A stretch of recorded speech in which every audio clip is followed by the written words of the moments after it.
Welcome to Bob's class. Today we're going to learn about the simple present.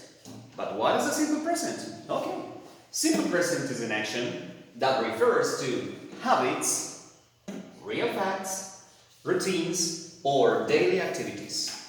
So let's think of some ideas or examples about this. A daily activity. For example, I work, yes, I have breakfast, I have dinner, I play soccer, I go to school, etc. Right? What about the routine? For example, in the morning, probably you wake up, you have breakfast, you take a shower, yes or not? You have lunch, probably.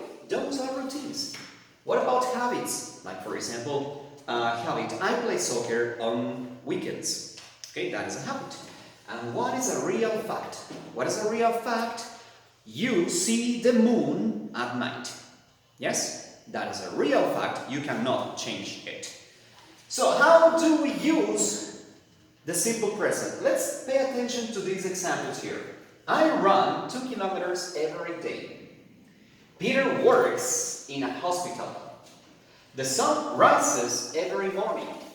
Mom goes to bed at 10 p.m. Alright, let's analyze how we use the simple present. And how do we use that? We are going to focus on this structure. For an affirmative sentence, we use subject with verb and a complement. Let's see if it is true. You see, that is a subject. This is a verb. And the rest of it is the complement. Subject, I, Peter, the son, mom, my father, Susan, Carlos, etc. All the subjects. Remember that in the subject you can mention the name of a person, an animal, or an object. And in the verb, and this is very important, you see the difference here? You have here run, and you have here works. Why? Oh, this is the solution. Look at this here. You have the super S, as I tell my students. It's called the third person. What are the third persons? Here you have he, she, and it. When you use he, she, and it, you have to add an S to the verb. Always. He, she, and it, you have to write S, or you have to say the S. But sometimes you have to change those things. For example, in verbs that finish in O, like do or go, you have to add ES. And the verb is going to be does or goes. When you have words like watch, or pass that end in CH, SH, or SS, you add ES. And then you have, for example, washes.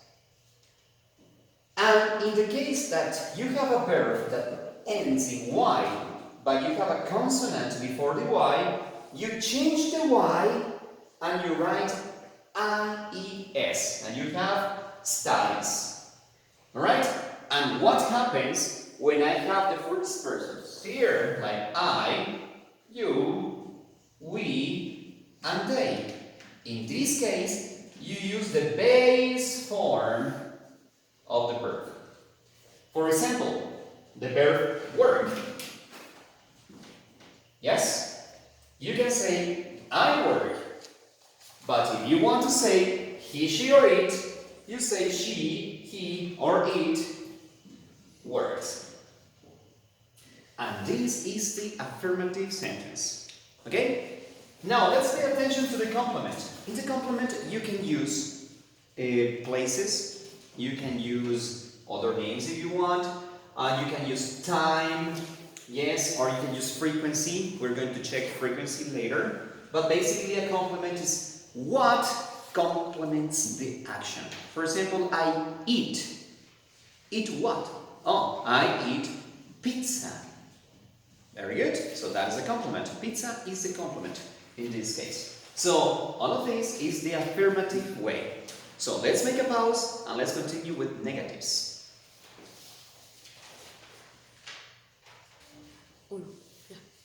Okay, Let's continue with simple present, the negative sentences. Okay, we check that affirmative sentences you use I. For example, I work in high school. Yes, I work in a high school. And in the case of he, she, or it, is the third person, and you say she works in a hospital. For example, she works. Alright, but the negative sentences change. Okay, why? Because in this case the verb is going to be always in the base form. And we use a verb as an auxiliary. Pay attention. If I say I, you, we, or they, I am going to use, in this case, the auxiliary do not. Okay? I am going to use do not or the contraction don't. A verb and a complement. For example, and the typical example of it, all the classes that we have is, teacher, I don't understand. What? Right. You don't understand, real? No, I'm just kidding. But basically, this is one very common example in English classes. I don't understand.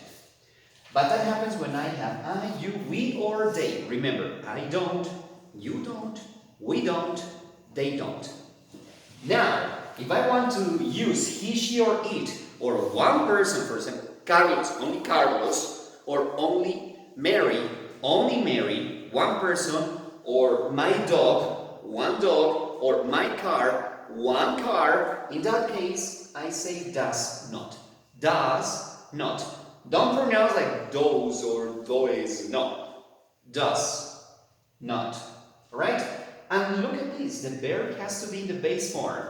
Remember that in affirmatives we say she works.